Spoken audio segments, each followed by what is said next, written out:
Hello, El Haj. Alessandro, Marielos, Asso, Reese, Larabe, Bernard. Hello, dear. All. My goodness, this time looks like everybody got the what is it? The live message so quickly. Hello, Joy. Bobby Necro. Bobby Necro, that's new. Bobby, have you been here before? Or maybe I have forgotten your screen name. And Carmen? Mika, good to see you, dear. So it looks like notification worked out so well this time. What happened? Have you guys been all pushing the bell button? Is that why? Have you guys done something different than last times? Because this was like amazing. Like everybody is right there as soon as I turned it on. Or is it just the same thing and nothing different you guys did and just happened to get the notification fast? Mika says, I'm finishing up at work and will join shortly. Okay, Mika, we'll be here.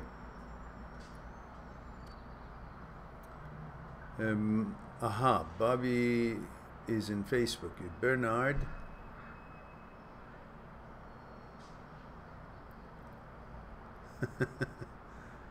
Patrick, hola Patrick. As fast as we could. I know, Alessandro, sorry. So could someone help me out to understand what happened that everybody got the notification so quickly today? Have you guys done anything different? Did you guys push the bell since last time or anything of that sort? Because if that's something that you guys did differently, maybe I can announce it so everybody can do it. Asso says, no, we just missed you. Okay. Bernard, so why are you keep asking me if we are? So S is, I responded to S just, I think, yesterday on some comment, I believe. Am I right?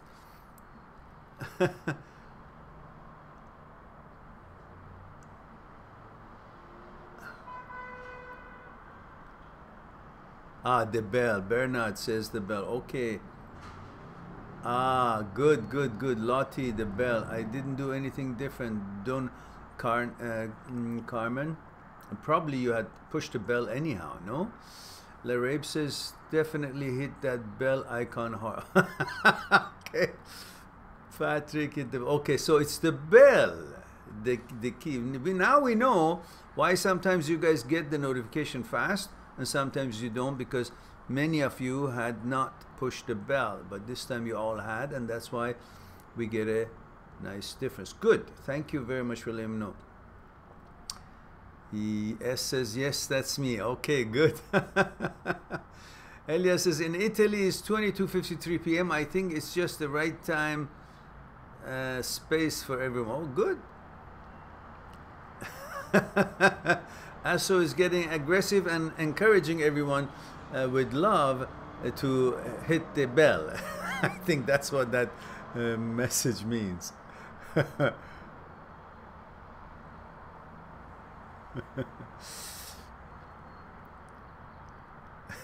Asso says, Mehran, am I your favorite follower? I appreciate anybody who would find worthy of this channel, will find this channel worthy and joins us. And so I love you all and thank you for being here. Without you guys, this would not be going anywhere if there are no one helping the channel to be encouraged or promoted or publicized. I know that you guys have been sharing the videos. I thank you very much. I look forward, if any of you knows people in you know, newspapers or radio channels or televisions, that they're all looking for bits of news here and there, so you can maybe talk to them to maybe do a little little thing on this channel, or maybe have a I don't know, Skype interview with me, and that will help the channel to go way where we want it to go very fast.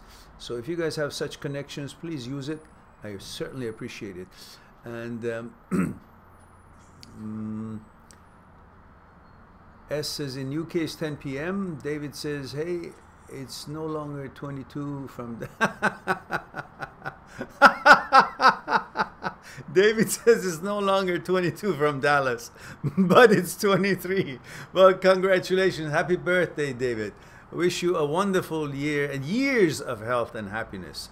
And hopefully you will also help yourself to become more knowledgeable about yourself and negotiate life in a different setting, in a different way, with different outlook and abilities to tell the good from bad, and where you should or shouldn't go, and things you should or shouldn't pay attention to.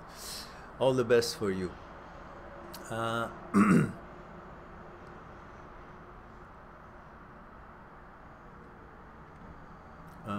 Asso says, what do you think of vaping? What is vaping? I gotta look that up. I don't know that word. I like how chilled you are on YouTube with your teas and drink S. Okay, I'm glad that you enjoyed. Which country are you in, Mehran? I'm in Canada, S. Canada, in Vancouver, West Vancouver, North Shore of the Vancouver, Greater Vancouver. And I'm just about maybe 5 minutes walk to the ocean, maybe 6 or 7, depends how fast you walk.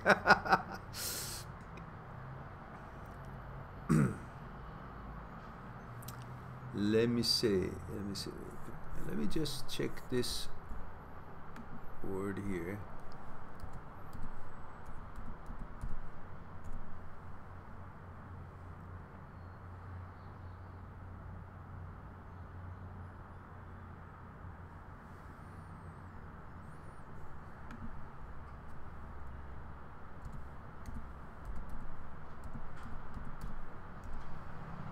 I think I have an idea. Is that something that people smoke? Ah, yeah, I was right. Yeah, that's what I thought. Well, you know, some say that has even more harm than some other things. So I have no idea of it. I just think anything that you put into your lungs, you should be very, very careful that it should be nothing but oxygen. That's where lungs are for. Nothing else should go in there.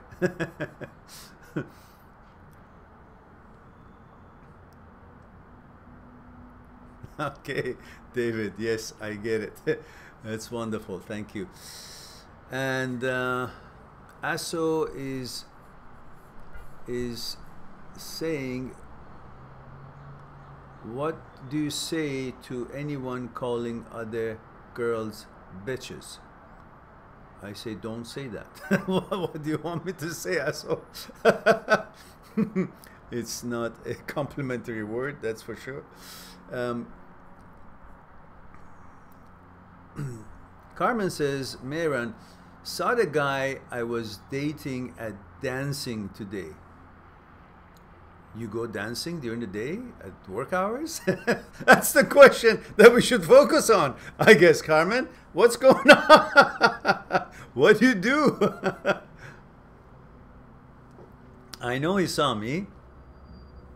He didn't say anything to me. Walked past me like I don't exist. Why is it that? Simple. Men have this idea of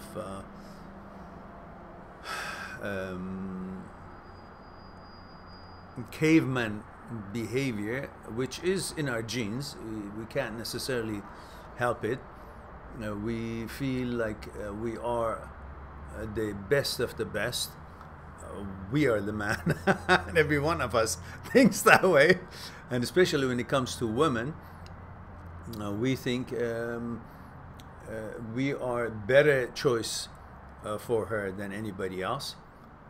Therefore, we feel kind of disappointed, or depends on our mentality, of course. Some, of course, very easily understand that people have different interests, and if girls have interest in different boys, and not necessarily should be you, and that's very easy for them to understand. But some men feel very, especially if the ones who you have dated, or a girl has dated, when they see her in another venue, which she's dancing with somebody else or interacting with another man, they feel then possibly insulted, or like not comfortable, thinking that how dare you, how could you not be with me, or not you know, considering me. Or it's a way to kind of hide behind their pride, that I don't need you, so they don't pay attention to you, which they actually may think, I wish I was dancing with her, or, you know, she was mine, or a certain kind of a possessive feeling. It's all come from with the territory of being a male who likes or loves a woman. So it's nothing to wonder if it's a reflection on you. No, it's just the way most men feel comfortable to behave, by ignoring the woman who's dancing with somebody else, or feeling uncomfortable to interact as if he is now a second in line, not the preferred one. And that goes the same way for how women feel when they see their ex or some man that they're interested in is dancing with another girl or interacting with another girl. I think these are all just understood. It's no big deal to them. Just don't think it's anything to do with you. It's just the way that they try to pull themselves up, as if you know, I don't need you, and you don't meet my standards anyhow. It's not you who left, it's me. I don't want you either. And this sort of kind of a non-verbal communication. So don't think much of it. Just go on with your life and enjoy your dancing, and he'll be okay as well.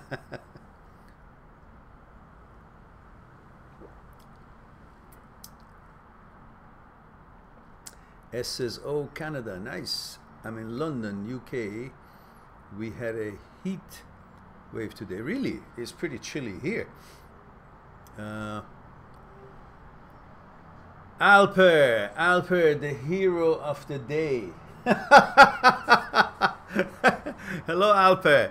I have to say, guys, with all of you helping me out in different ways, I'm so delighted and appreciative to all your efforts in every way that you're doing, and I'm grateful to all of you. Alper just yesterday helped me out with this amazing design for thumbnails, which I've been struggling with, and I've been trying to you know, figure out something and put something together, which I thought is the best I could do. But there he goes, saves the day, Alper, and sends me these amazing amazing thumbnails, which I just, oh God, that's exactly what I want to do, and I didn't know how.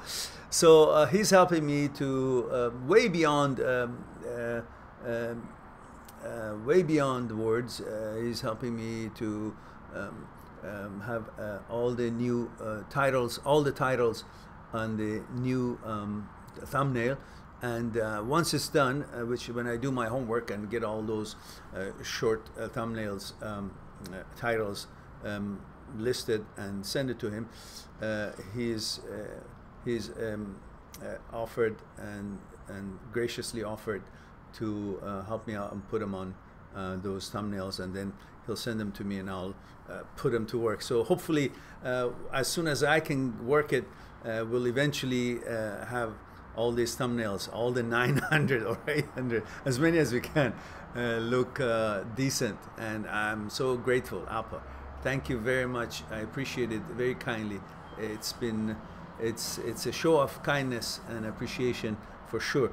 And I'm indebted to all of you for having been so kind. I look at the analysis and I see the number of shares of the videos have been gone up so crazily, and that's the only way that we can find our place on YouTube algorithm. And all the comments that are coming through, well, of course we've always had comments since 5-6 years ago when I started this channel, and I've answered every single comment.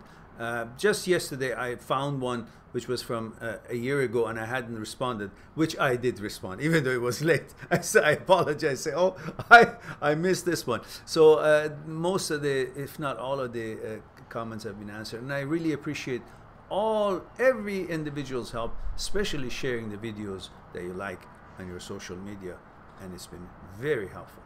Thank you again very much, all of you. I really, really appreciate it. Bernard says, can't say going to bed. Work starts early. Enjoy. Oh, you start early, Bernard. Really? Okay, have a wonderful work. Wish you a wonderful day. I missed it. As soon as I touch this thing, it jumps. Aso says, Mehran, my current crush wants me to say that I love him. He's dying to hear it, but I want to play games a little to test if he can stand there still cause it's fun.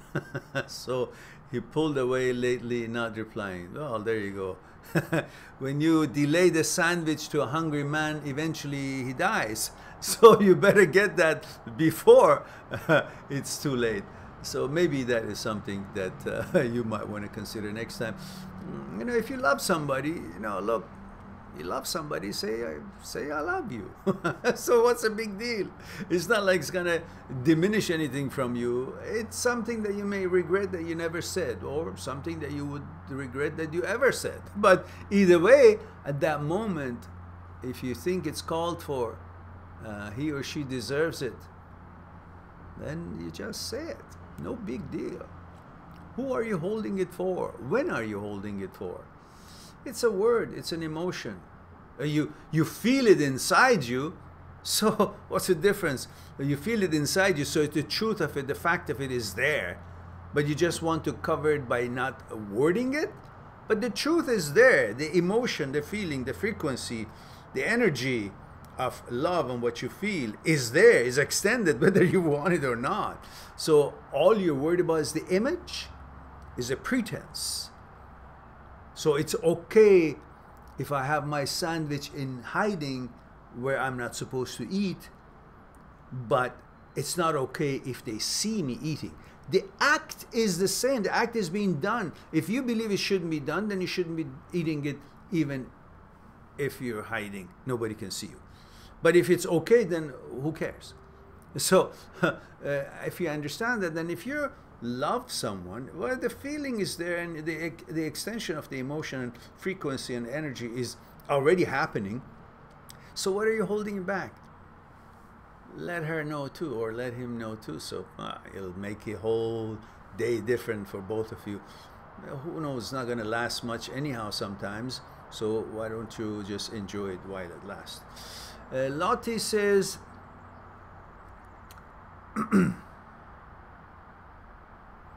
well, he doesn't pick up your calls, so you say, well, you know, well, you just let it go. If he contacts you and he shows you enough interest again, maybe you like to think. We have an expression when I was a child. Expression says, stick the dough in the oven while it's hot. If the oven goes cold, you stick the dough in there, it doesn't, you know, bake the bread. It doesn't become crispy or whatever. So it's an expression. So do things in its own time, not too early, not too late. It's an art to know when is the time of doing something or not doing something. It's all timing. Lottie says, so sometimes I'm more motivated, other times my mind wanders more, especially if someone has done something mean that distracts me, so their insult is 4 times, cause I'm because I am too stupid. I'm too stupid to forget meanness. Too stupid. Why would you be stupid? Oh, you're asking to forget meanness. No, it's not about being stupid. It is actually, it makes sense when you're being insulted. What do you think is being insulted? When somebody insults you, what do you think is being insulted? What is it? It's obviously something that you consider it to be you. In your mind, you consider what was insulted is meant to insult you. You know yourself in a certain way, and you think what was uttered was directed and meant and is insulting. That what it is that you have of you in your mind, believing that what you have of you in your mind is you. And what is that? That is an image you have of yourself. You have an image of yourself that I am this, I have this education, I have this much money, I look this way, I have this kind of a belief, I belong to this association, I have this religion, I'm at this age, I see the world in this way. These are all a certain image that you have of yourself. Now, say I'm here and I get insulted. And if I want to focus what has been insulted, I should see who I am. In my opinion, at this moment, I'm thinking, I am this, my education is this, blah, blah. I've written books, I'm a speaker, I say things, I know things, I help people, blah, blah, blah, blah, blah, blah, blah. I'm so, a scholar of this kind. I have these images maybe, yeah? Not that I do, I'm just saying. So, and then I say, me? That is me. That shapes me. And somebody insulted this image that I've made out of myself, which is an attack on what I have drawn of myself. And what I've drawn of myself, I like. That's me. So how dare you? So I now have to protect it. I'm annoyed. So Lottie, you were annoyed that something has been thrown at the image you have of you in your own mind. But if you go one step further and understand that you had created an image of yourself in your mind, and that what was uttered or behavior in words is towards your image. And the image really doesn't exist. It's a creation of your mind, a picture you drew. If you understand that what was insulted is not you, because at the moment you think it's you, the image is you. The image has become more important than you yourself, who you are. The image of you have is more important than who you think you actually are, who you actually are. So you think you have to protect that image, and that image is you, and that image has been attacked. Therefore, you get really annoyed, insulted, disappointed, and into yourself, and mad, and angry, depressed, and you can't focus because you're trying to see, how can I fix it? How can you fix something that doesn't exist? That's why you stay in there, because you don't see it, that you're trying to fix something that doesn't exist, instead of thinking, well, something that doesn't exist has been insulted, so what the heck do I care? Nothing has been happening to me. Me, the real me, is here. It was an image I had put in front of me, or I saw myself as, and the image has been insulted, so who cares? I throw that out and I draw another image. You know, like for example, let's go a little bit further. If you're a bus driver, or imagine a bus driver, and some challenge comes up with a passenger and a bus driver, or another driver and a bus driver.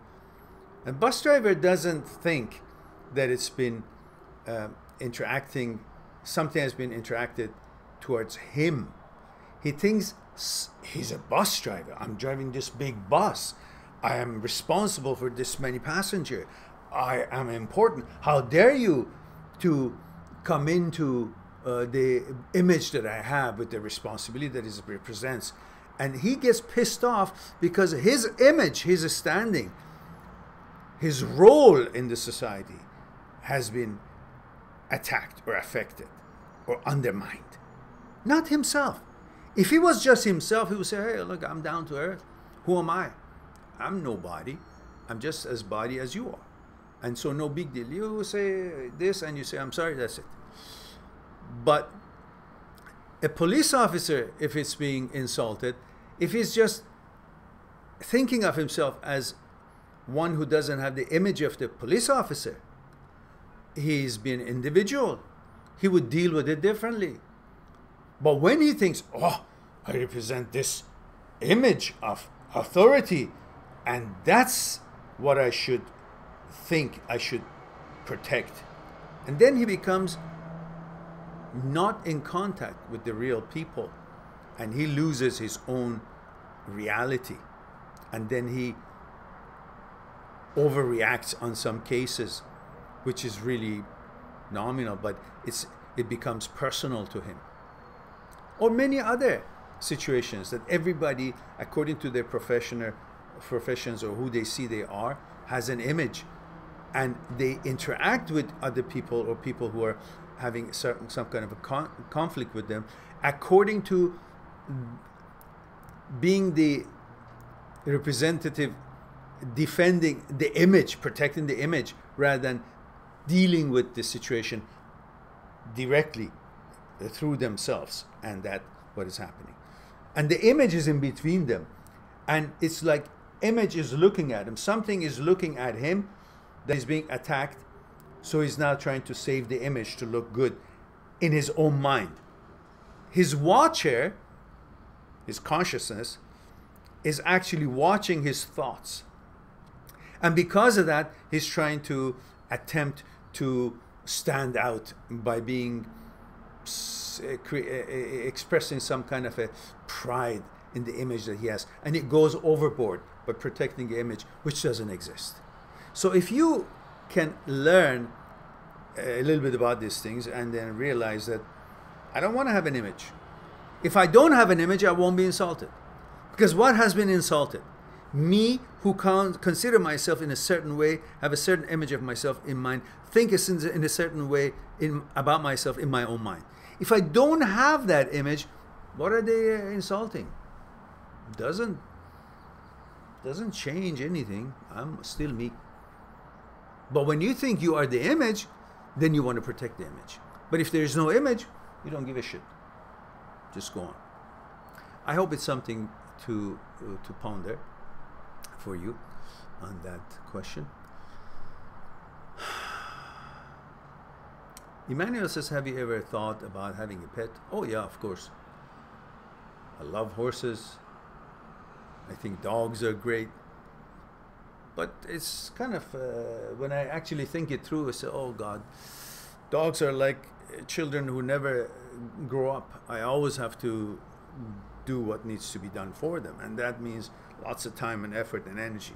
But if you're living somewhere that allows, the dog can play and you can do your things and you don't have to really be that, attentive to the dog, and you just enjoy your friendship together rather than actually, taking care of every part of it,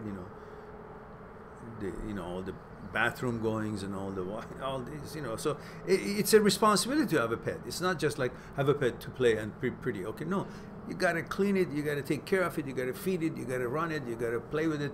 So that's like, okay, maybe if you are in that time of your life, you have that time and energy, fine.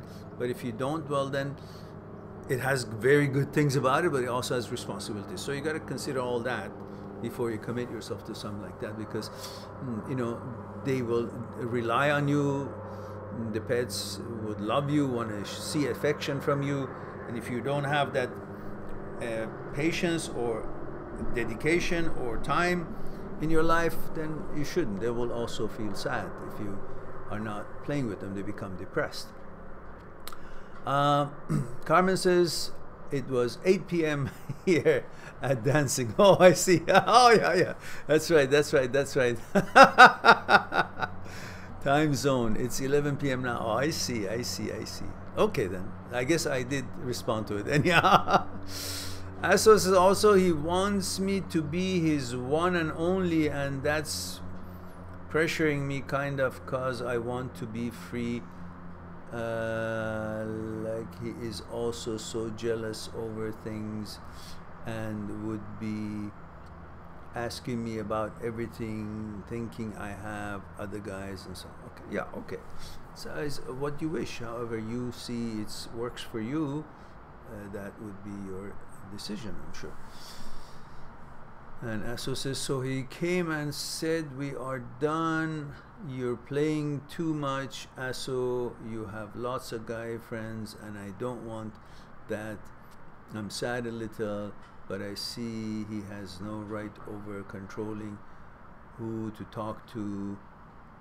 What do you think? Well, you know, nobody has any right to control anybody, but the question is not necessarily if he's controlling you or not. Question is it reasonable if you expect your boyfriend, whoever you choose to be your boyfriend, to be having lots of girls as friends or flirting with them? Would you be okay with that? If you say something to your boyfriend, would you accept it if he says, hey, you have no right to control me who I talk to? Would that be okay with you? I mean, that's the answer that you would like to give him, and that's what you think now. Then you're going to turn him and tell him that you love him, you are his girlfriend, and he's your boyfriend, and then it just doesn't make sense that if you want to continue your socializing with other girls, like if you don't have a girlfriend, like when you didn't have a girlfriend, and then he says, no, it's none of your business, you can't control me. Would you like that? Well, the same token, if right now, imagine what he's hearing you. He's telling you that he wants to be with you, and you like him, but you also want to fiddle around with other boys too. So obviously he's going to hear the same thing you would hear if he was saying that. So it's not going to be, you can't blame him if he pulls away. If you think that you want to have somebody string along and also play with other boys too, well, no man really likes that. No man likes it in any kind. Yeah, so no boyfriend will go for that. And the same thing, you know, if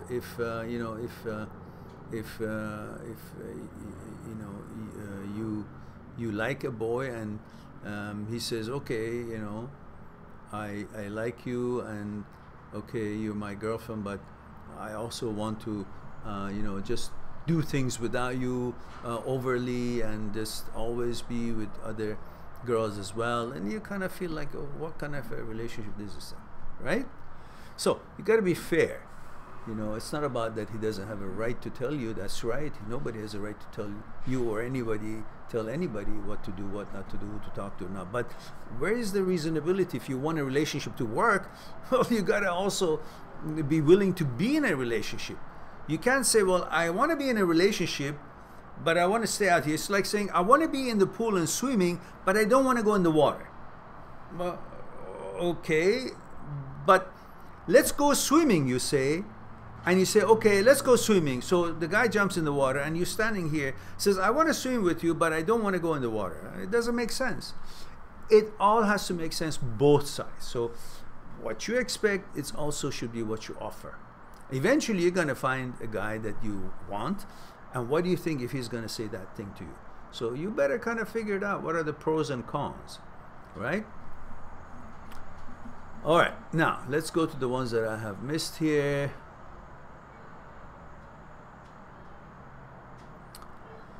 Lotus says, I know logically if others' opinions of me should not define me, and I should not need another approval, but meanness seems to take the love out of something. Of course, we were talking about your boyfriend being mean to you.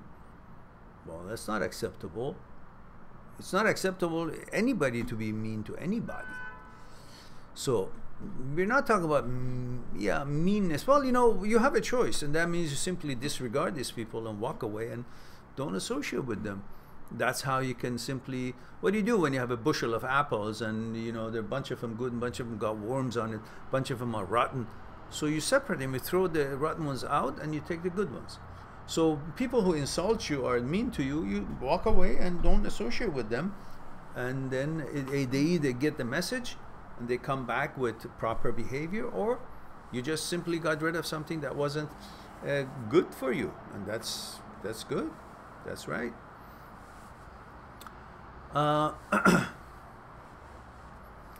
Alessandro says, hi Mehran, it's been 5 months since the breakup with my first love, and it's getting easier. I'm not in terrible pain as at the beginning, and now I just feel nostalgic and unsatisfied in general. Well, listen, because as long as you're focusing on this painting or that painting on the wall, as long as you're focusing this way, you can't really see the opportunities and wonders and exciting things and interesting things that could be in this direction.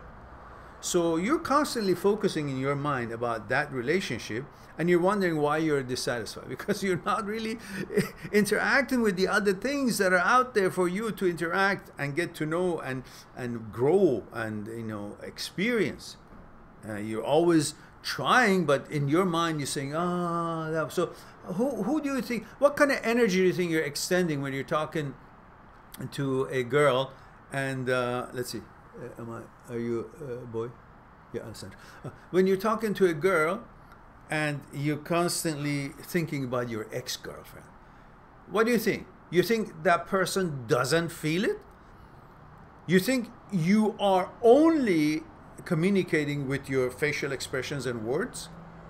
And there are emotions and energy that is extended outwardly, whether you want it or not, shows your interest, your feelings towards whatever it is that you're directing your attention to. So if it's a girl that you're talking to, you're talking about your ex-girlfriend, she feels that you've got no genuine, interesting and clear emotions towards her. So the effect of that no charged energy that you're sending, or negatively charged energy, or distracted charged energy that you're sending to her, is what? Is no reaction, or less interest, or no interest from her. Or eventually she will give up if she doesn't get it at the beginning. So you need to clear that out and understand that that memory or that thinking is actually robbing you out of life. That thing has gone, is finished. It's 5 months, you say to me. So what does that mean?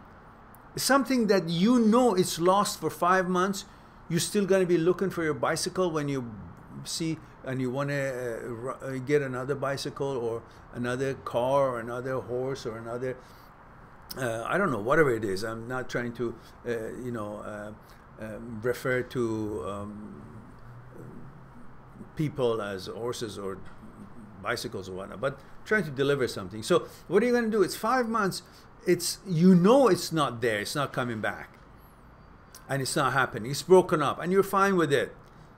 So why are you still keeping it as something that's going to distract you when you want to actually learn something new, experience something new with somebody else? You got to come to terms with that it's just useless. Why should you treat yourself that way? You gotta have respect for yourself and your life, and when you meet people, meet with them, with the ones you're interested in, with all of you, the entirety of you, with your physical being, with your energy, with your mind, with your thoughts, with your interests, and then see what comes back. You know, it's like hitting a tennis ball, for God's sake. If you are thinking about some game you had the other day, or thinking about your homework when you're in the tennis court and you're going to hit the ball and don't, position yourself right, don't have your energy forward, don't have the right swing, don't have the right timing, don't hit it on the sweet spot, don't aim it where it's supposed to go, don't have the right angles, don't have the right postures, and then you expect it to actually be an ace or go right where you want it to go. You have to have your heart and soul in it. You meet someone, if you're interested, well, you gotta be there at that moment at least. While you're there, be fully attentive, focus on the subject that you guys are discussing, whatever it is. Then that energy would be totally different. So go in the entirety of you, mind, body, energy, and then see the effect of it in you, not just in the relationship. Would be different. You will feel more satisfied because you feel you fully extended yourself and became one with life, and as life was growing, as the opportunities, as the conversation, you were there. Rather than you finish the day, come home and say, I noticed I did this, but I wasn't there when I was doing it. I was somewhere else. So your body and mind were separated. You don't feel comfortable. It wasn't harmonious, and it wasn't giving you the feeling that you would have received if you were mind and body coordinated when you were doing whatever it was you were doing on that day, including interaction with friends. All right. Now, let's see.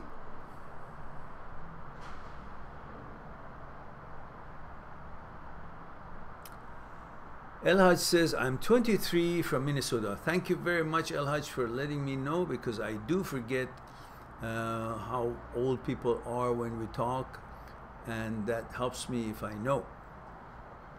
I have been talking to this girl, Elhaj says, from New York.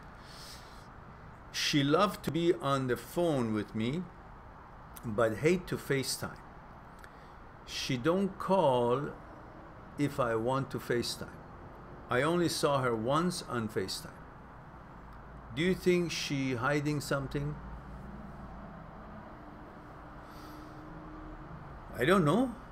It could be she thinks maybe you would not like how she looks, or maybe she feels more confident when she's not seeing someone in conversation, but just interacting without the facial expressions or being judged on how she looks or whatnot. Or maybe she doesn't want, depending on her background or beliefs or whatever it is, she doesn't want any records of having been in contact with anybody. She has this image she wants to keep, or making sure nobody uses that against her, that this is what she said when she said it, so it won't be used against her when she doesn't want to continue friendship with you or wants to have her so-called reputation. I don't know what goes in people's mind, but it may not be that she's hiding something, but then again, it could be. It's a very open question. I wouldn't know.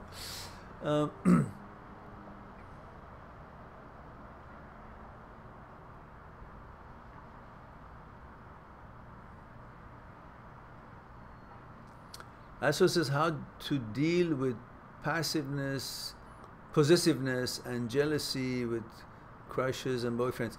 Also, I have if you go on a playlist and look onto a topic called jealousy on my channels, there will be a bunch of videos come. I think that would be more appropriate to help you to see different angles of it. And the possessiveness, look, you're also, why is it that people, in this case girls, constantly focus on this shortcoming that most men have, and whether it's shortcoming or it's a program in their genes, we leave it to be whoever wants to see it whichever way they want. But the fact about the possessiveness is that why is it that girls, most girls, often think about this possessiveness as a negative for the guy they like or the guy they're going out, but they don't see it as when they are actually possessive toward their guy, and if the guy would like it or not. I mean, it should be both ways, right? We're all talking about equality, we're all talking about fairness, we're all talking about something that would make sense and is reasonable. So if it's good for the goose, it's also good for the gander, right? If it's possessiveness when the guy really is into you and wants to have you all to his own, well, of course, we're not talking about excessive craziness and stuff. We're talking about the normal interest that a boy and girl have, and they want to identify with that she's mine, and the girl wants to think that the boyfriend is hers. You know, that level of possessiveness. But if it's more than that, then it has to be discussed clearly that, look, it's negative, it's not really helpful to the relationship. It creates distrust, it creates a lack of freedom, it creates lack of ability to express oneself, because it's always going to be misunderstood, or wonder about what the connotation would be, how it affected the listener, and what she said, what he said. And you know, he expects her to not go here, not go there, not talk this way. Anything she says to anybody would be construed as, oh, you know, jealousy. All that is crazy. But it also goes both ways. So a bit of that is part of this whole business of a relationship. Then why do you want to be in a relationship? If you guys don't expect any amount, and don't forget, I'm not saying possessiveness is good. We're talking about the healthy amount of it that brings about that sense of belonging. Not any further than that, because that's unhealthy, and that's not good. But understand the social effects of it, and its effects of it being or not being a subject of a topic of discussion in a relationship. How it's going to affect the relationship if there is no possessiveness of any kind, of any level in a relationship, then what that relationship is. If the possessiveness is to the level of recognition that we are together, that should be expected. Otherwise it becomes like if you guys are not together at all.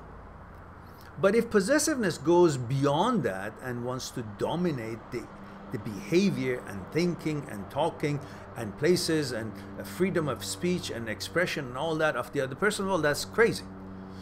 But in a relationship, there is a certain amount of possessiveness from both sides. She expects him to be hers, and he expects her to be his. He expects to see her interact with the world in a way that the world would become notified that she is with somebody. And she expects him to interact with the world, with the other girls, in a way that it becomes apparent that he is with her. So if you want to call that possessiveness, well, I don't think so. I think that's just about what the relationship is all about. If none of that is expected or tolerated, then what is the meaning of being together? Well, everybody can just go and do whatever they want to do, and then one moment with this person, one moment with that person, and everybody should be okay with it. But naturally, nobody's okay with that. So you got to understand the difference between sense of belonging and possessiveness. And if the possessiveness is that level of identification, identifying that we two are couples, or it's gone out on crazy level of expecting behavior changes and modifications and lack of freedom, lack of ability to express themselves, lack of ability to interact with other people, then we're talking about possessiveness in a negative way. So while the word possessiveness, in my opinion, is negative anyhow, but if we can understand before it becomes possessive, then it is a level of connection and interaction and belonging. Then if that's the context that we're talking about, then you should make a decision if that is good or not. All right. Now, Carmen says he cut it off. He didn't want to continue dating anymore. I get it. It's again the spaghetti thing. Yes, it's the spaghetti thing. And if you're dancing with someone, and are you the one we were talking about dancing? Yeah, I think you were. If you're dancing with someone who broke up with you and now sees you and pretends like if you don't exist, because he's now thinking, oh, she was mine at one time, and whatever, what do I do now? I mean, that's his best reaction, just move on. Because he's the one who said, now maybe he saw you and he may be interested in his heart and said, oh, she's hot, or I miss it, or maybe I miss her, or maybe not. But whatever it is, the question comes back to you. Why would you want him to notice you? He cut it off, he left, and now he wants to pretend that he's still on the same state of mind. What do you expect him to do? To just when he sees you dancing with another guy, come and say what? He will think that he's making a fool out of himself because he's now the one who broke up with you is now coming when you're dancing with somebody else and trying to kind of express interest. He would look foolish. So the best thing would be maybe for him to just move on and not interfere with your time. And perhaps that wasn't meant as if you don't exist. It was meant as if he doesn't want to interfere with your time and respect your whatever it is. Not necessarily respect, but just move along, says, okay, she's doing what she's doing. So you also don't worry about the guy. Enjoy your time with the new guy or whatever it is that you're focused on. Don't pay attention to what the reactions X or somebody that you may be interested or used to be interested or not even interested may the reaction that they may take when they're in contact or when they're in same vicinity as you are. Don't give a damn. Do your thing. You know, in Japan in the old days, everything is small, lots of people there, right? So they learn how to become private in public. So in other words, you know, they're doing their thing and they're not really necessarily focusing on what other people are thinking because there's no space for them to have certain kind of a privacy or, you know, a corner for themselves. So you have to kind of create that environment for yourself by thinking, I don't give a shit who's thinking what about me. As long as I'm decent, doing my things right, and attending to my duties and responsibilities, and not harming or being a menace to society and other people, then what do I care? What do I give a damn about what that person thinks of me? Who the heck is that person? What? The only reason that that person is a topic of discussion is because I have given that echelon to that thinking that it could matter. It is me who makes that interaction or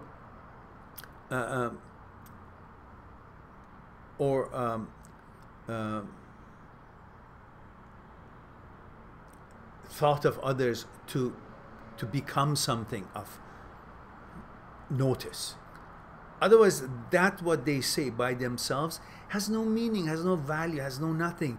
As long as I don't consider it valuable, it can't be valuable. And the question is, why am I considering the comments of somebody else about me valuable? Why? Why? Because I consider other people's opinion about me the currency of my worth and value. I shouldn't. I should dump that currency.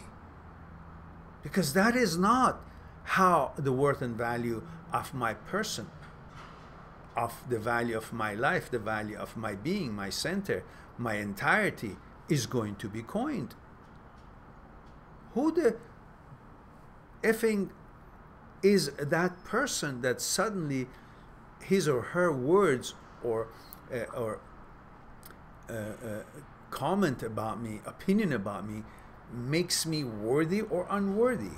What? It's all words coming from another human being who has the same needs and fears as anybody else in this world has. And suddenly, his or her opinion about me has the ability and power to build or diminish me? How? That's a pretty strong power. I mean, even Power Rangers don't have that. It is kind of similar to one of the powers that they have, yeah?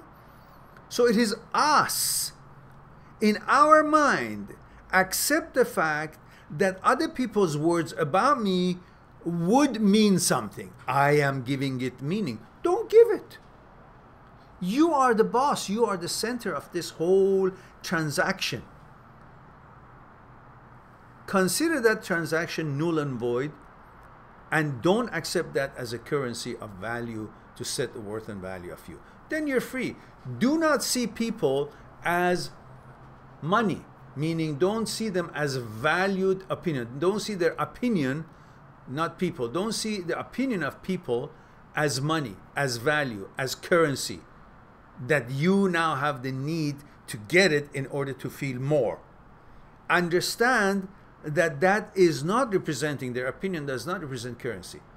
Your opinion about what their opinion is what makes it hurt or elevate you in your mind, which means it is you who actually elevates or diminishes you, not them, because you give that power to the words that is uttered from them. I don't know if I confused you enough or not. If not, I'll try again next time.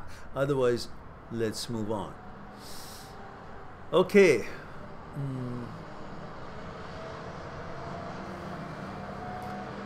Alessandro says, everything you said to me helped for sure. Now I want to love again, but I still feel emotionally exhausted from my past relationship. Is it a true sensation, or am I just preventing myself to feel?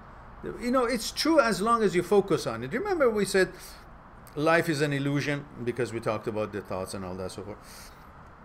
Because you go in the memory and or you conjure up for something in the future, so you're either here in the past or you're here in the future. Neither of them exist, so therefore they're illusions. And then, but the illusions that you focus on, it becomes your reality. So life is an illusion because your thoughts are creating your life, and your thoughts are in the past and the future. So life, according to your thoughts, where they are, is an illusion. But the thoughts that you focus on, the illusion that you focus on, is your reality. So reality is the illusion that you focus on. So if that's the case, you have now focused on something that you now think is your reality, which is, I don't feel comfortable to go with another relationship. Why? What has happened? Has your dick fallen off? Do you not have feeling for women anymore? Or whatever you're into? For that gender? What happened? What has changed? Just because somebody says, I don't want to be with you, suddenly you lost your interest in that what? In the feelings that you had for the woman that you liked? What happened? What has changed in you? If you notice, nothing has changed in you other than your own way of feeling sorry for yourself and feel that you're victimized. I'm such an honest person. I'm such a good person. I loved her. Why didn't she love? Well, it's like saying all these flowers in the garden that they talk to themselves and say, she came and smelled you, but she didn't. The flowers are talking, and she didn't smell me. What? I'm a good-looking flower. I've got good roots, strong roots. I give, you know, I am a tree, and I'm very fresh, and I've got fruits. And was it that this girl didn't pick, let's say, you know, the apple from my tree, and picked it from that other tree? Does that change anything to that tree because somebody didn't pick an apple from it, or somebody didn't smell that flower? That flower is still as it is. But it just so happened that this person didn't like that kind of apple on that tree, didn't like that kind of a flower's color or smell. It doesn't matter, because different people like different things. You've forgotten about the fact that there's so many different people in this world, and they each have different tastes. Their different taste does not determine the quality of what they like or don't like. Their taste and preference for this does not mean that the quality of that is now diminished because his taste was for this. It's just normal. If I like a certain flower, it just means I like that flower. And if I don't like that flower, it doesn't mean that flower suddenly became bad. There are certain plants and flowers that whenever, it was brought to home, or I would go by it, I would just feel like, you know, itchy nose, or kind of feel like uncomfortable. So does that because I don't want to go around it because it doesn't have a good effect on me? That means that flower is bad. So many thousands of people buy that one that I don't like. So there is no diminish to that flower. just because it doesn't have that effect that I would enjoy, let's say if I smell a rose or some other plants or flower. So you have to understand, it is you who have created this illusion in you that you must be sad. You must linger this till you healed. What's there? You need a medicine to be healed.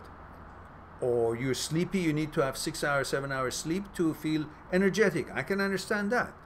But what's there to be healed other than the fact that you have dubbed yourself in your mind that I'm not ready to go. Ready for what? Well, you're going to go in a wrestling match?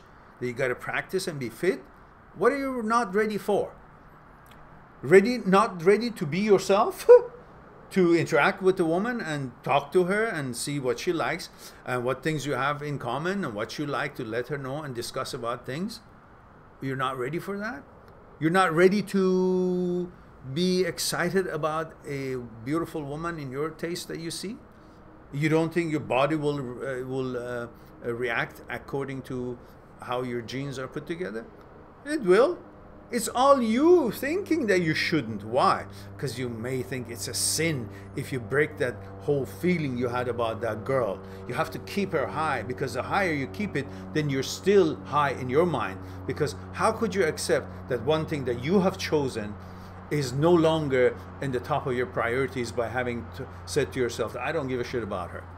Because you think if you say, I don't give a shit about that relationship, and it's gone and gone, you're actually disrespecting yourself, because it is you who set her up to be so high. So you're actually being selfish. You're worried about what you think about you if you let her down, if you let her go, if you let that memory, that experience go as something no longer worthy to focus on. If you see it that way, then you'll be excited to see new friends, new girls, get to know them and take them out, date them, be nice to them. And it's an opportunity. It's a beautiful opportunity at your age. What are you sitting around on your ass to do? What? Somebody to feel sorry for you? Oh, sorry that she broke up with you.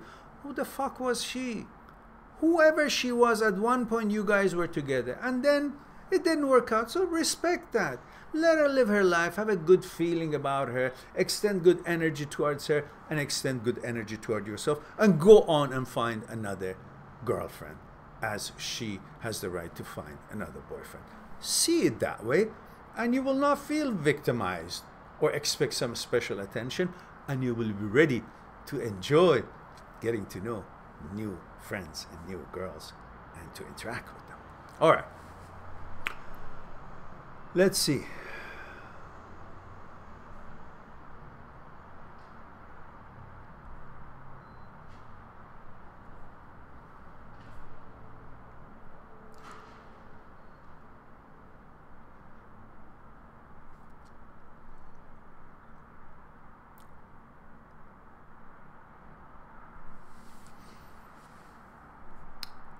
And we have, let's see, where was I?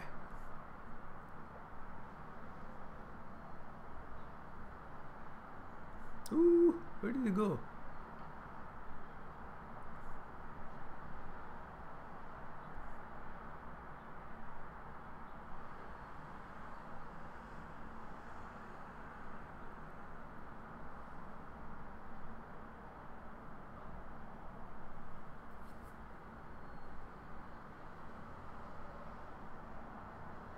Okay.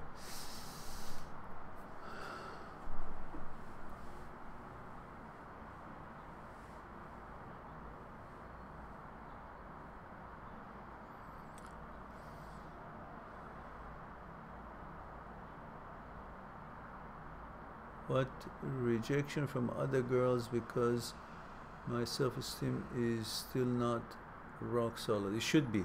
It doesn't need time. It's just a mental state. Your self-esteem went down because you said it should go down, because you thought it should go down, because you affiliated your self-esteem with what other people's reaction or the girl's reaction toward you is. No, you're still you. Remember spaghetti. You're spaghetti. You're that tree, apple tree. You're that flower. It doesn't matter who likes your color or your fruit or your stance or whatever. You're still you. Spaghetti is a spaghetti. Okay. Aso says, what's your birthday date, Mehran? Oh, who cares? You're talking about ancient history. I'm October boy. October 2nd or 3rd. When I convert the dates, it's October 2nd or October 3rd, early morning. I think it's October 3rd, but it's been going on for October 2nd. But when I recalculated, I thought it's maybe October 3rd. Anyhow, I've been known as October 2nd. And now, really, lately, I think October 3rd. So I have 2 birthdays. Patrick says, hey, Mehran. Hey, Patrick. I'm slowly realizing that I miss the thought of my ex more than anything. Yeah. But still find it hard to not give her value. Okay. And what is that value for? Focus on that. What is that value that you're giving her? Is it because of what? She could cure your common cold. She was helping you to read and study and learn and attain your goals. She was giving you the food that you couldn't provide for yourself. Rent. Was it the intimacy? Was it the wise interactions and the topics of discussions? Was it the partnership in a project that you had, that you needed that input? You got to understand, what is that value that you're so easily talking about, every one of you. What is that value? You just say value. A value, you're representing your emotion. You like her, and you say value. But why do you like her? Do you love her, or do you love what she was doing for you? Do you like her, or do you like the image of you having a girlfriend or walking with her that gives you a certain kind of a pride or certain kind of a ego, the fluffing? And then, was it the intimacy that you liked? What was it? Go deeper than that. By just saying value, it's like a divine reason for that value. What is that value for? Then you understand, oh, I'm talking about because intimacy. I like the intimacy. I like holding her. Is that really what you think the whole relationship would be holding together for? That? Well, that you can get it from almost any other girl, or if you're a girl, or any other boy that it meets your standards. So that's not the real meaning of value. So you got to define that, so you won't fall into that trap that you condition yourself, that you said, you dubbed it, she was so valuable. Why? Where was the value? In sex? In intimacy? In the order that you guys had created together? In the mechanical process? In that elusive psychological security? In the image that you guys had, that I have a girlfriend, you guys are together? What was the value? Was it you that gave that experience and exchange of emotion and interaction a value because it makes you feel good? So really, you're giving value to your ability to fluff your ego. The fact that you could fluff your ego or fulfill your desire is representing you that it, whatever it is, has value. Is it really have value? Or your desire is fulfilled and your ego is fluffed because of the desire fulfilled? And that to you seems like, oh, it's value. You gotta understand what you're conditioning yourself to think, because then it's gonna be hard. The deeper you go, it's gonna be hard to climb up. Don't fall into your own trap. Sam says, hey Mehran, I got the solution of getting rid of memories. Okay, intimacies from my past relationship. Okay, memories of intimacy from past. Okay. Whenever I went through memory, I just write it down on my diary. Then I end up with writing the negative memories, and I get refreshed and chilled. Yes, that's what we have discussed in many videos that you bring the negative files along with the positive files when you go into your memory, thinking about your ex, a bunch of pictorials of intimacy and fun and lovey-dovey and all the good things comes up, because human being is designed to forget the bad stuff and always think of the good stuff. That's why we forget pain and bad experiences as we go on in life. But whenever you think about your ex and it's painful and you go into the memory and all the good stuff comes in, make sure you bring along with those files the bad emotional file, the stuff that went wrong, the files that pertains the stuff that went wrong in that relationship, the reasons, the causes of disagreements and conflicts and divisions, and what caused the relationship to break up, the problems of the breakup. Bring all those pictorials, all those files, all those emotional memories, as well as the good ones comes along, and then you'll have a total, complete, the entirety of the picture of that experience and that ex, and then you will see, oh, doesn't seem like, as I always thought, so wonderful, because I only focused on the good stuff. So bring the whole information, and the knowledge will set you free in that case. So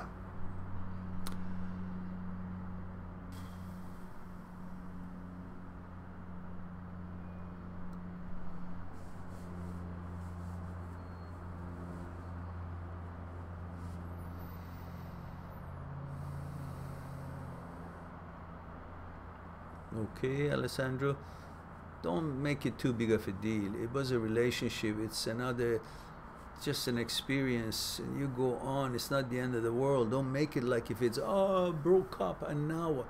That's another one. What were you doing before you had a girlfriend? You were hoping to have a girlfriend. Now, then you had a girlfriend and it broke up, and now you should be the same place you were before you had a girlfriend, which means hope to have a girlfriend. Why do you have to think about, oh, this experience makes me not understand what I should do now? No, do exactly what you did before I had a girlfriend. Hope to have a girlfriend. That's it. And then open your eyes, interact, get to know them. It's not the end of the world. This girl was not chosen to be the deity or the representative of life and your credits and your whole worth and value, and came, and now that she's not with you, that means you have failed the test of life. No. It was an experience. It's like a soccer game. You go in the game, you win, you lose. You come out, you still go another day. You play again another game. You may win this time, or you will lose again. But the game goes on. It's the game that should be interesting until it will be a perfect combination and cooperation based on good communication, interaction of energy, interaction of thoughts, bonding on consciousness, and then you will feel it. But unless you play all these games, you can't find the right team, right game, right setting. So everything will always grow in that setting, in that team. You become better player, in that game, whatever, you know what I'm trying to say. All right.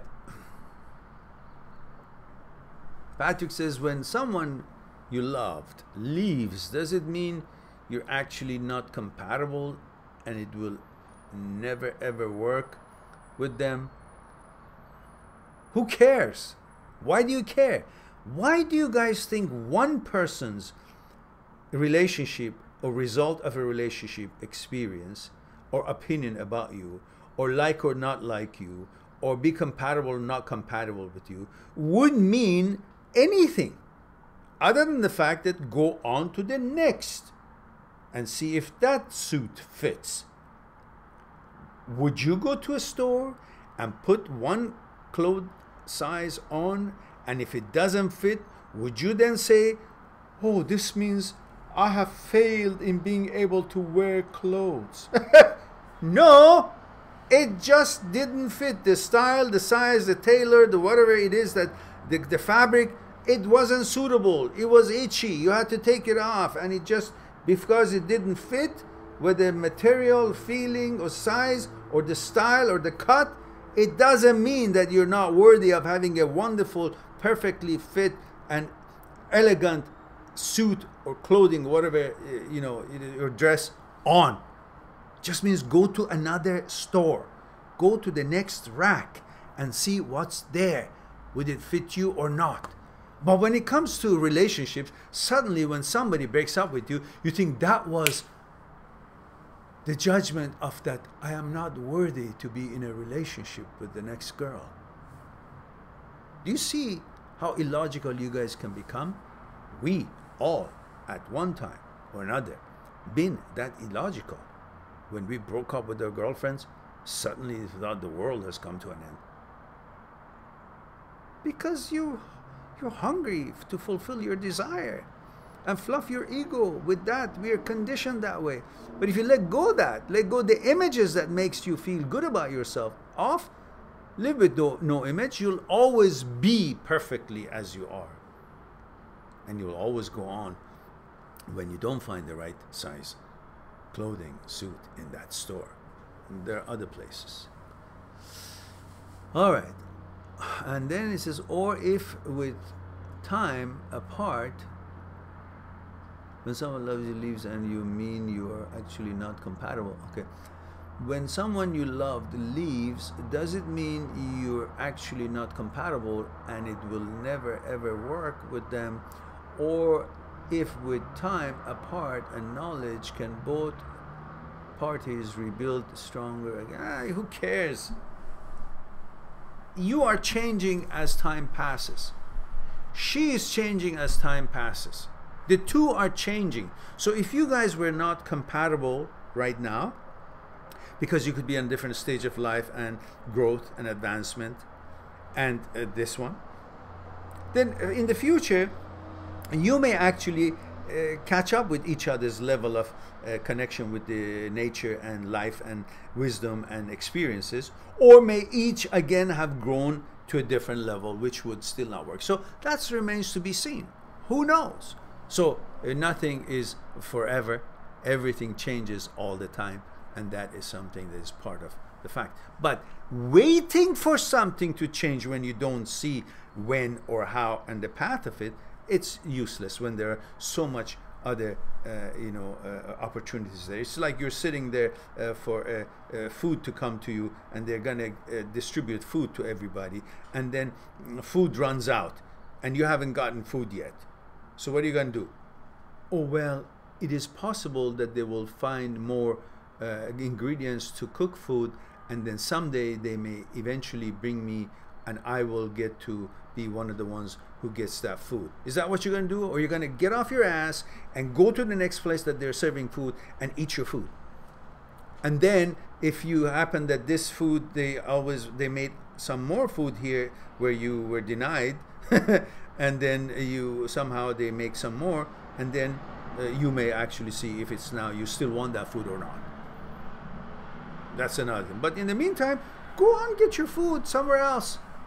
Get your relationship, get your life. Don't wait around to see what happens with this particular one.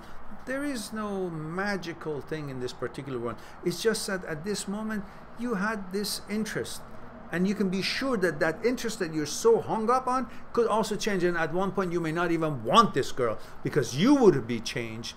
And then you would say, no, actually now with my new self, with what I've gone through life and grew and developed myself into, I actually wouldn't choose this kind of a personality anymore because I'm not the way I used to think.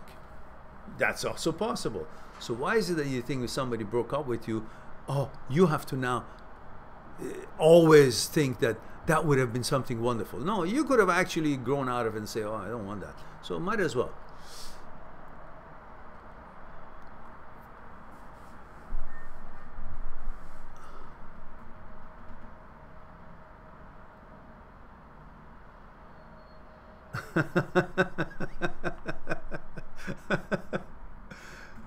I wonder, Excalibur. No, there's always wonderful women around. It's just a matter of if you get to meet them, and then you will see if how well you can be compatible or not.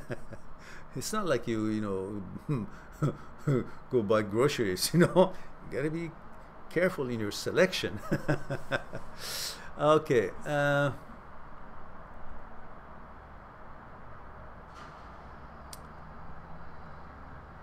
Okay. Cleo says, hello, hello dear.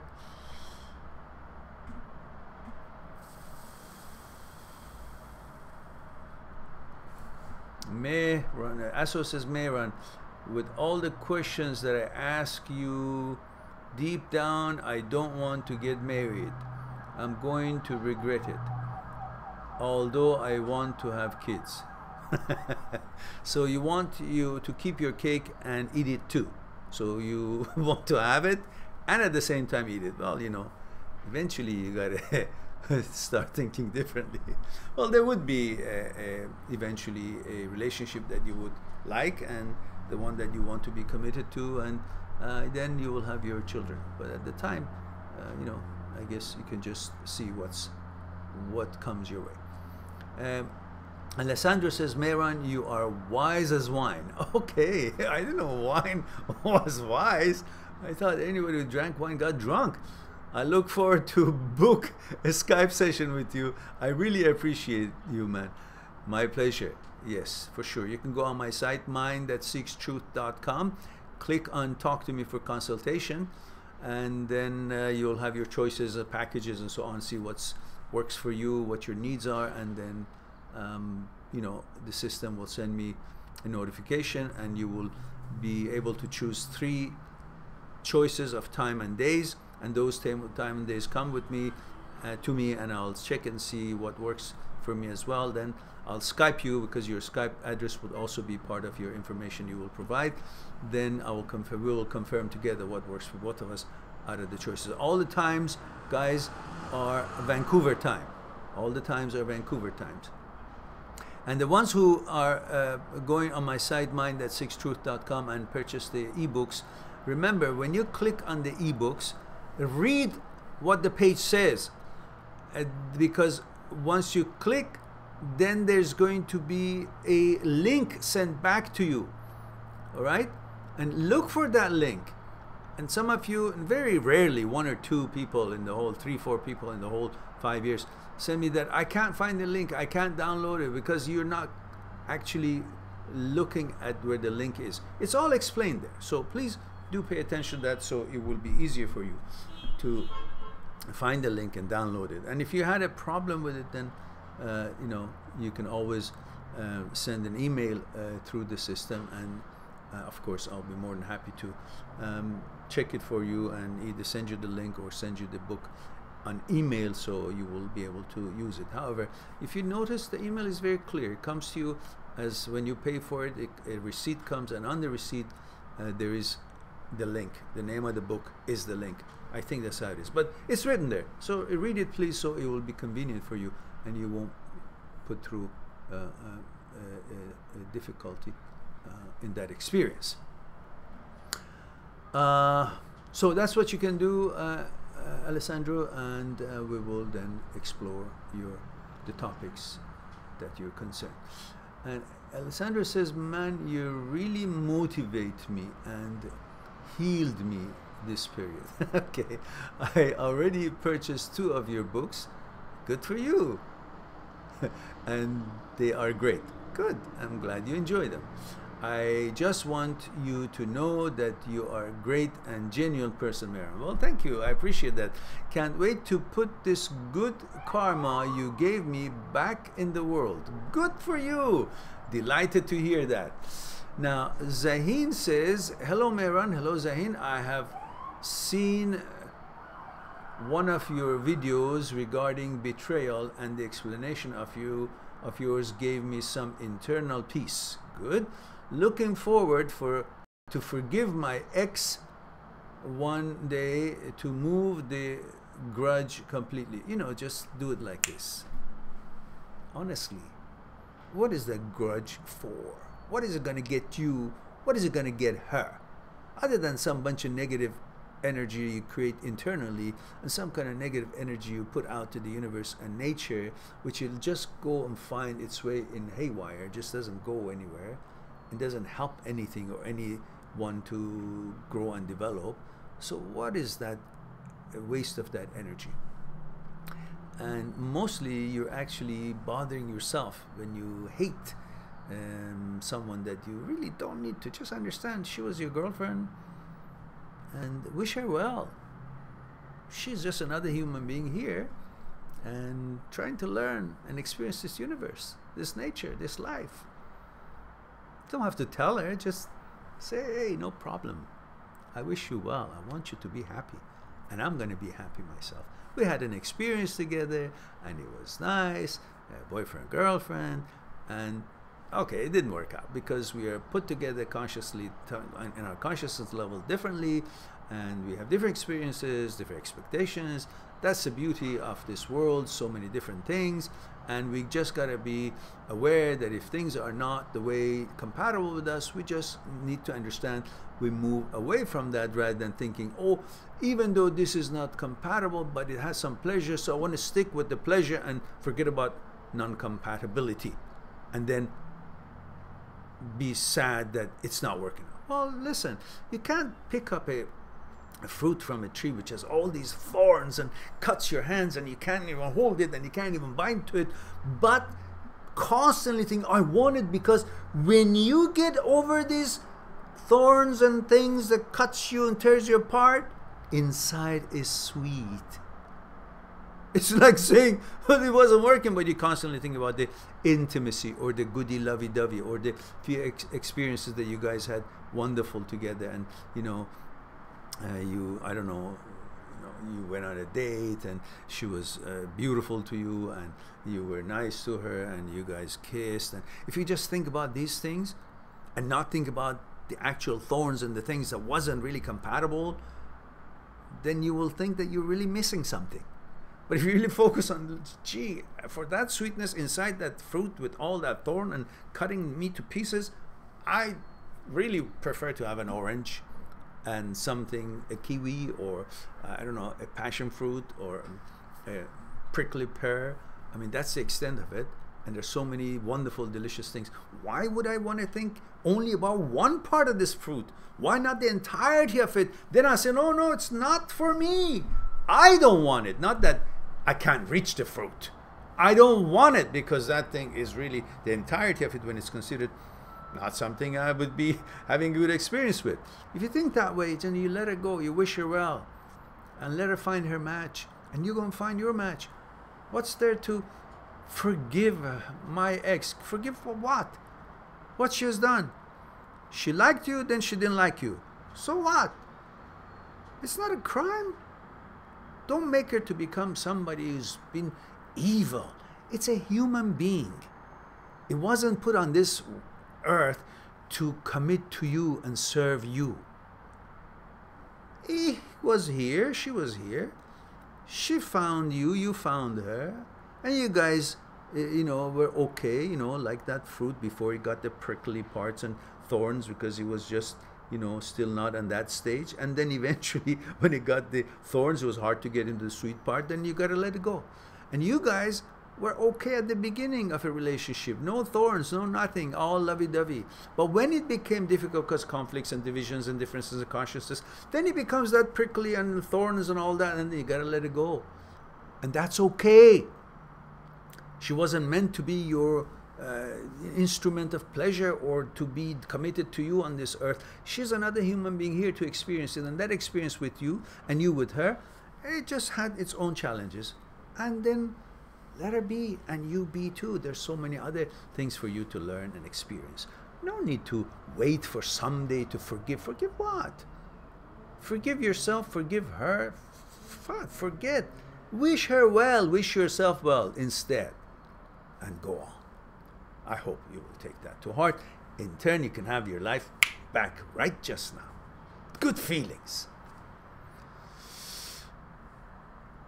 Cleo says, do you think it's normal for a man to avoid or never mention exclusively in a relationship? What does it mean? Say that again. Do you think it's normal for a man to avoid or never mention exclusivity in a relationship? What does it mean? Well, it means that he's not sure if you're the right one. Or he's afraid if he says exclusivity, you will get a big head and thinking that you're really that hot, and he really wants you that much, and shy away or start not being sure about wanting to be with him. So it could be both. Just don't try to drag it out of him.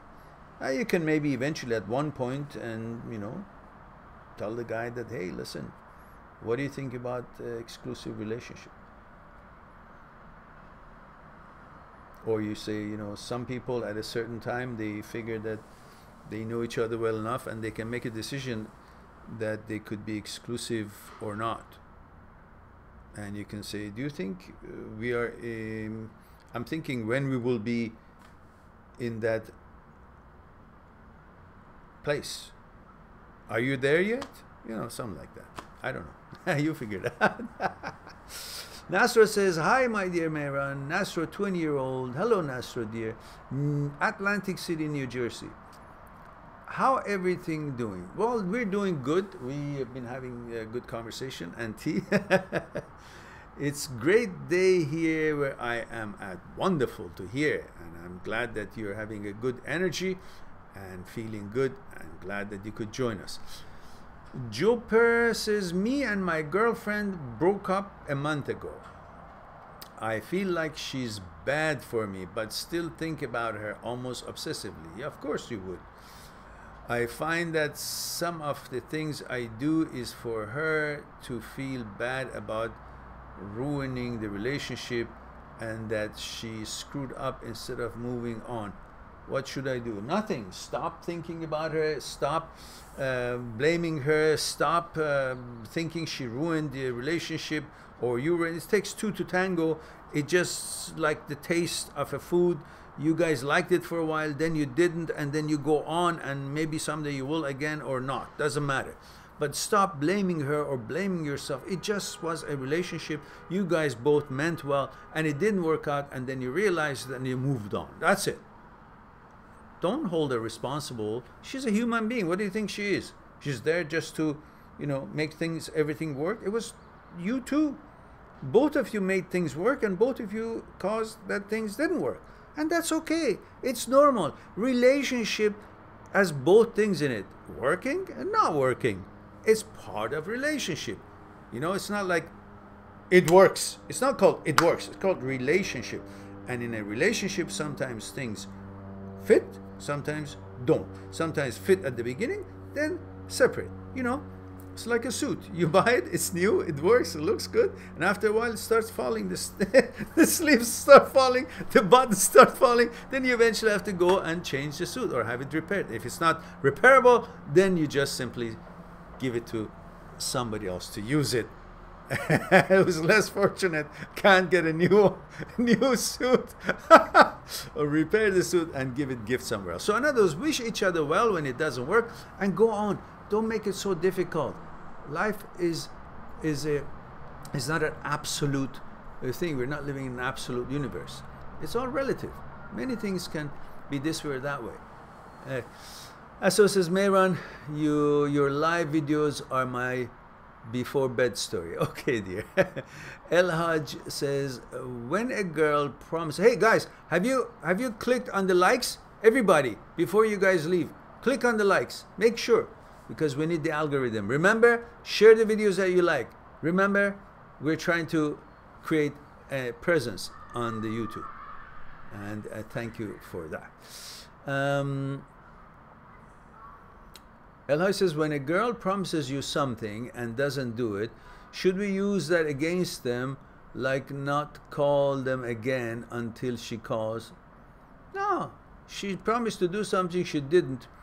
So, what happens? Your pride is hurt, so you simply modify your relationship with someone who doesn't attend to her promises or his promises, whatever your relationships are. When you guys say something, you better mean it, because words mean something.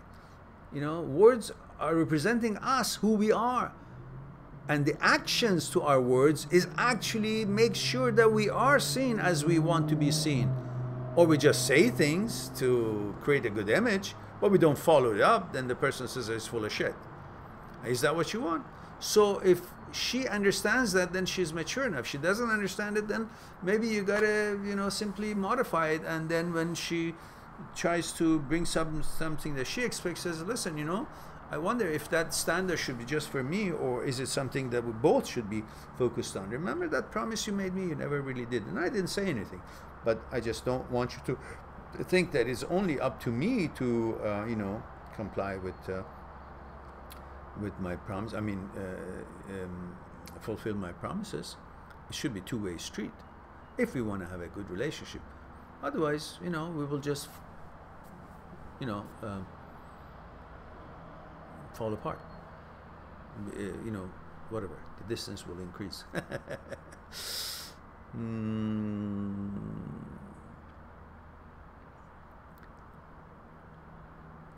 If she didn't do the promise, you can also just call her and say, hey, listen, you were supposed to do this. So if I change your mind, she says, yeah, I don't feel like it. So, okay, fine. You know, she's cool, you be cool too. I mean, you're not supposed to be running after her. If she's not complying to your expectations, just like you don't comply with, you don't fulfill her expectations, you know, how is she going to react? She's going to be cool, right? So you can be also cool if you want. But, you know, ask some clarifications before you guys jump to the conclusion. See what the facts are. And maybe it wasn't comfortable for her to do whatever she promised, whatever it was. Excalibur says, Mehran, I don't agree with your metaphor of a different flower and taste when it comes to not trusting again. Not trusting again. I didn't use that metaphor for trust. I used that metaphor that people have different tastes and different preferences. It wasn't for trust. The thing is, they used to love that particular flower and they didn't anymore. Yeah, but you are, first of all, I didn't use it for trust, so you may want to make a note of that. Secondly, yeah, because we don't live in an absolute universe. We live in a relative world. Things change. We're evolving. Every atoms and molecules and every thought and every single thing that we experience brings changes and modifications to our consciousness, to our behavior, to our understanding and expectations. So as we grow, you can't say just because two people are together and they're developing and growing, they must be growing at the same rate and the same feelings and the same perceptions that they had of each other when they met, which they were at a different stage of growth and experience and wisdom. You can't. As you're living, you both grow differently. And if you're not compatible still at one point, you may not like each other because you're changing. So it's like saying the flower that has a certain bloom in the early morning and toward the afternoon, it will go back and then thorns come out because it wants to protect itself overnight from whatever it is that it wants to. It's designed that way. Then you still should like that. No, you can't even touch that flower. So the changes that maybe the flower or the plant go through within the next, I don't know, a few months of their life as they grow, or the day, or through the whole growth spurt, growth process, it would change the whole. The name is the same flower, same plant, but the characteristics is changing while it's developing. The same thing can happen in human beings. When you guys are together, you're together, but that doesn't mean you stop now. You're still growing, and then consciousness is changing and affected, and the interaction and the actions and the feelings and emotions and extension of energies all changes, because everything is affecting you, and those effects brings about modifications to your consciousness, and based on that you make different changes, expect different things, your taste changes, and of course you become something else. You know, it's like saying once you're a little thingy in the water, then you can't expect it to become a frog. Well, it goes through that changes, and that little fish that could eat that little thingy cannot no longer eat that frog that is now changed to something. Maybe that metaphor will help. I don't know. Anyhow, you get the idea.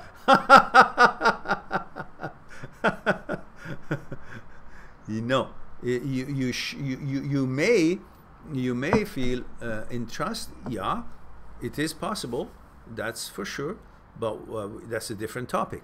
The topic of trust is different than these things that we were talking about. Well, yeah, you have experiences, you've been conditioned to think that suddenly all girls are like this. They may to a certain degree be, or they may not, because not all girls to begin with are of the same mentality or the same consciousness. You got to consider consciousnesses, not the fact that they're all girls, therefore they all would be trusted the same way or not trusted the same way, because one sets a precedent for the rest of them. No. It's all about consciousness. You got to focus on this consciousness. Everyone's consciousness is different. So you may find the same similarities in the consciousness of some other girl that would cause you not to trust them, but their consciousness could be so different that not trusting it would be unreasonable. So you can't just decide that before you meet them. So meet them and then see if you decide if you can trust them or not. But I do understand that it would have an effect on you and your perception of a relationship quickly after your girlfriend broke up with you. You may be a little bit cautious. That's normal. That's understandable. But it's not supposed to be something that sets you to suddenly become so so set in that way that there's no way out. I should always distrust another relationship. No, why? Why? Have you never had a relationship that was good? You did. At the beginning, everything was good. So when it was good at the beginning, should you then trust every other girlfriend that you may have? Or just because it went bad towards the end of it, does that mean it was never good? It never had the chance to be good? Because that's the same person that you now don't want to trust. But this same person that you don't want to trust now is not working out. You guys were so lovey-dovey at the beginning. So things can change. Just because things can change doesn't mean that it can't be the same and as sweet as how it used to be. And another relationship doesn't mean that another relationship couldn't be just a wonderful just because this one didn't turn out to end well or continue as good as it used to. Okay.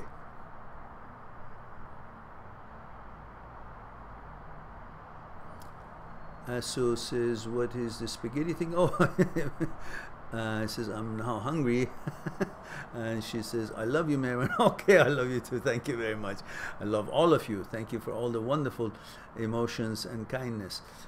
Tonya says, hi, Mehran. Hello, Tonya. Can you talk about standards when looking for a new partner? What if someone is mentally compatible but not so attractive? Or attractive but a lot older or not the best fit otherwise? Well, it's like, there's so many, I love horses, so some of my metaphors could be about horses, There's so many different horses in the world, Some Clydesdale is good for pulling cargo, some Trackeners and Hanoverian mix good for show jumping, some Achaltake, which is good for show jumping and race horses. All kinds of different uses, and they each have different build, different sharpness, different alertness, different focus, different talents. So use them for different things. So you can't expect just to use Clydesdale and say, well, it's not a good horse because it can't do a good show jumping or race well. It's not built for that. Or the Achaltake cannot pull this heavy, cart, heavy wagon. Well, it's not built for that. It's a show jumper. It's a racer. And Hanoverian and the Trackeners makes this for, again, show jumping and not for something else. It's not a workhorse. So same thing with people. You got to figure out, okay, the one that is smart, you got to figure out what makes you feel more psychologically secure in a relationship with your boyfriend that you consider is not so attractive, but it's quite wise. Or would you feel better with the partner that is attractive? I'm sorry, not attractive so much, I'm sorry, what, whichever I used, one of them, first one, let's say, is attractive but not so wise, and the other one is pretty wise, but not top of your choice as far as the looks concerned. You gotta figure out before you want to choose someone. You gotta know yourself. What is it that you feel comfortable? If you want to satisfy your ego and the image you will have in the society with walking around with someone that you consider handsome, or is it important for you to be in a relationship with someone that you, without the image of how you're being perceived outside by the others in society, you feel comfortable in communication, in fulfillment, in partnership, in sharing common goals, and at the same time, other things that is important to you? Or is it something imbalanced that you will find someone who's got a little bit of this and a little bit of that? You got to know what it is that makes you to feel you are where you want it to be, and then on that basis start judging. Otherwise, there's no perfect characteristics that you could say, oh, that is how it should be, regardless of how I want to feel, I want it to be, but that's how it should be because that's how the society expects me to bond with or to have as a partner. That's then you're not fulfilling what is good for you. You're looking at it again to satisfy the image that you have, that you should protect that image by making choices for your image, not making choices for you, making choices for the image that you have of you in your mind, and you think this is the image that other people see you of you when they interact with you, and hence for that image, what kind of a girlfriend I should have, or what kind of boyfriend you should have. These are things that first you should know what it is that makes you tick. I hope that's something for you to chew on at least for a bit to see if it can be of some help or meaning. Nasro says, that is really, really true. It's all about your mind. Thanks. You're intelligent. Okay, thank you. Loti says, the internet connection gone on you live talk my end. What? Thanks for your answer. Good night. The internet connection gone on your live talk. At your end. Oh, I see. Okay. So internet connection is no longer there. Okay, Lottie, that's good. I see you later. Thanks for your answers. Good night. Cleo says, you are talking about accepting change within relationship, but it's difficult when you've invested so much. Yes, of course it's difficult.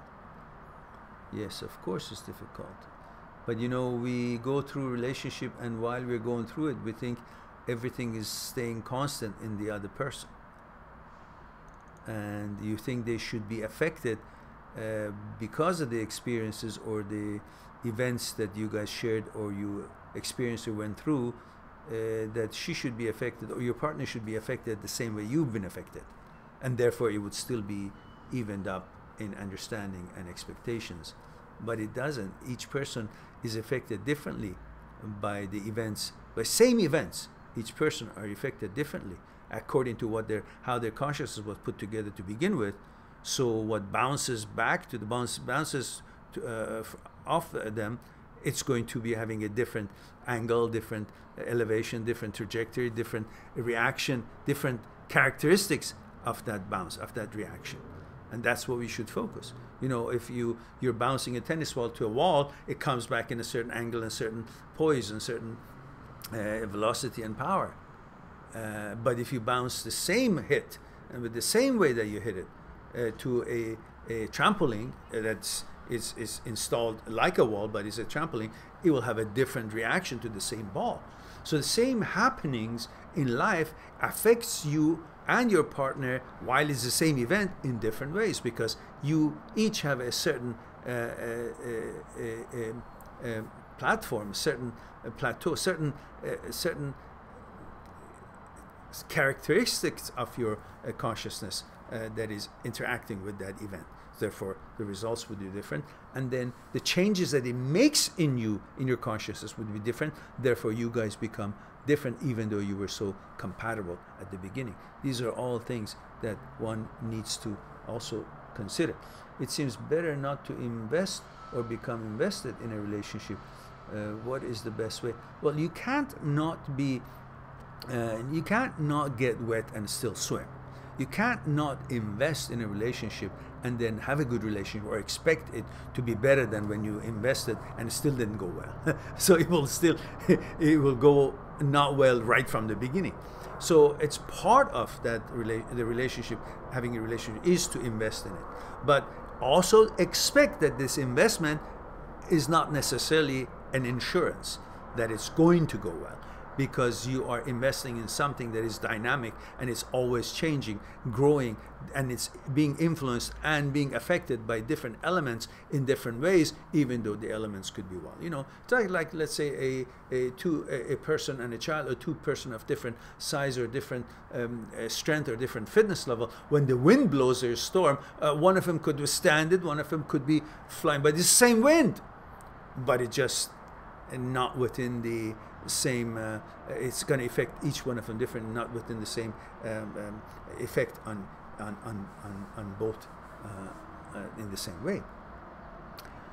So the best way is just do your best and what you think is best to do for that relationship, you know, and be yourself, and don't try to see what the other person, what this relationship could get to. Be yourself, be your genuine self, honest and intended for good for the relationship, and see where it goes. If it reciprocates, great. If it doesn't, then you will see that you got to make some changes. You know, there's nothing else. There's no magic to it. You got to just constantly modify and see how it works. But if it becomes too difficult, too many maneuvering to negotiate this road to get to some kind of a oasis or some destination, or at least enjoy the travel, the journey, then you need to simply get off the car, park the car, and just get on a different bus, because obviously the passengers or the driver are not really cooperating to stay focused on the road, and they're distracting this whole journey. And that's the decision you would make when you come to that.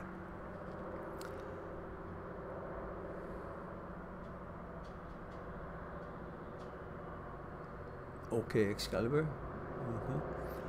Kalani.